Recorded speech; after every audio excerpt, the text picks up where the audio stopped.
Welcome to MomZ, and today we are going to make some banana brownies with peanut butter swirl. Let's make it. We need 2 ripe bananas, mash it,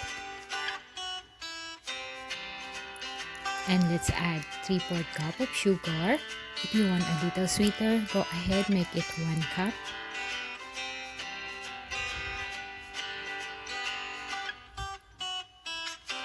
Half stick of butter, melted.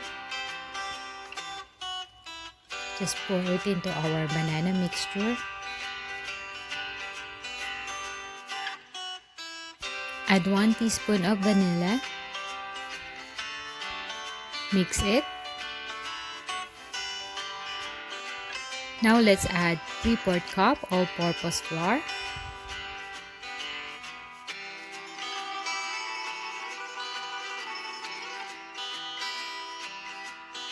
1/8 teaspoon of salt,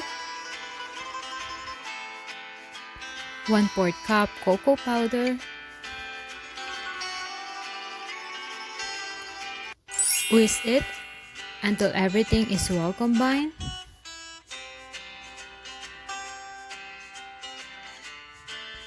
Grease our square baking tray and pour the butter.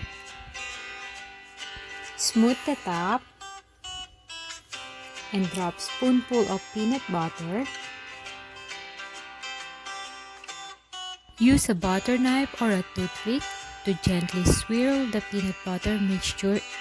I add peanut butter chips on top and bake it at 350 Fahrenheit for 25 to 30 minutes. Once it's done, allow it to cool for at least 10 minutes before you cut it. Hope you give this recipe a try! It is super easy homemade butter, so next time you have overripe bananas, try this recipe.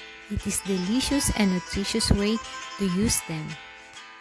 Now you can make your own banana peanut butter brownies, and I hope you enjoyed this video. Thank you for watching.